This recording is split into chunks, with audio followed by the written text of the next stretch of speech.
is home.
Sam Wilson here, Sam's Antique Motors. We're wrapping up this 1959 NAPCO Chevy 1-ton. This truck has 34,000 miles, and I believe those to be original miles. All the shafts and all the bearings were in just such good shape that I think those are probably original miles. Plus it has a 514 gear ratio, so I'm guessing top speed on this truck is probably somewhere in the order of 55-60 miles an hour, if you get that. This truck spent some part of its life as a wrecker on a racetrack, and so we put it back the way it's supposed to be, like a wrecker. And this is a NAPCO. You can tell it underneath here. See that NAPCO badge with a NAPCO transfer case. So every nut and bolt has been taken out of this truck and put back in. We tried our best to use the proper bolts and fasteners. This original Chevrolet Apache badge. We got the NAPCO Power Pack badge to go with the Power Pack lock-in hubs. This truck, this winch in the back here is a Gar Wood winch, probably weighs 400 pounds, 1/2-inch cable on it. Got spare tire mounted. This is not the original wrecker, but this is what I think an original wrecker might have looked like. I studied wreckers of the time, and this one is designed that the sheave out on the end flips up and up into the middle, and then this handle right here pulls back, and when you pull that handle back, it locks in place, and then this lower support folds down onto these blocks, and the whole operation will fold down into the bottom of the bed. So if you don't want to look at it as a wrecker, you can fold that wrecker right up and make it go away. So did a fair amount of research and study, and I believe the letters only should have been white on this truck. It has a linkage here that goes to a little PTO box that makes the winch work, and I have a little lockout pin here to make sure that that doesn't get accidentally engaged, because with that wrecker it would ball the whole back of the truck up into the back of the wrecker if that happened.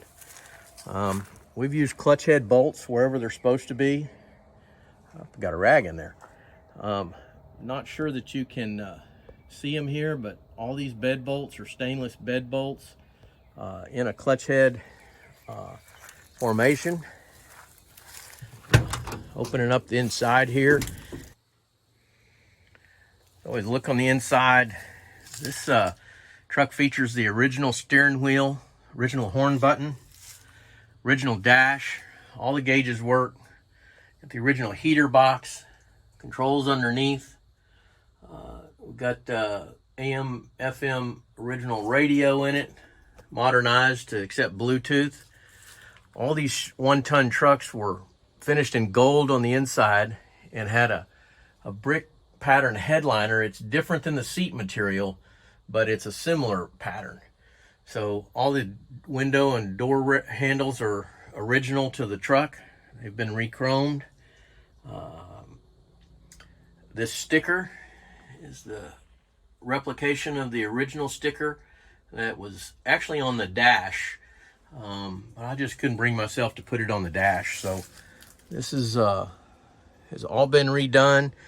One of the NAPCO group guys, Steve McDonald, was very helpful in identifying where all the paint lines went, and this is correct with this step being charcoal. And you got a paint line there, and you got a paint line here where these panels came together. It's got the original jack back here, and the lug nut. Got the tank all put in properly with and these seats are hog ringed together on the back. Underside of the seats have all the clutch head bolts as appropriate. You notice this has one sun visor, and there was no hole in the cab on that side for a sun visor. So this truck came equipped with only one sun visor. Had a spotlight in it. I'll put that spotlight back in it. All the stickers are on here like it would have been when it came from the factory. Doors shut nicely. Grill's been redone. This truck features the original Thriftmaster 235 6-cylinder. It's got a correct battery, yellow top battery. Original distributor, oil breather, oil bath air filter. This is the original radiator that's been re-cored. Got the proper clips holding the fuel line and vacuum lines into place. Original fan. So everything about this inside of this truck is put back.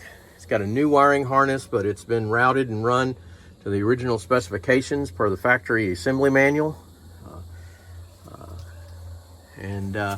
I did put Raptor up on the inside of the hood. I just think it makes it look a lot nicer to finish that off rather than have it unpainted like it was. The interesting thing is that this brace was bent when I took it off. I straightened it, and when I put it back in, that's the only way it goes. So I'm not sure why that is, but that's the way it is.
Download the Resto-Rat app today to begin managing, tracking, and documenting your restoration project.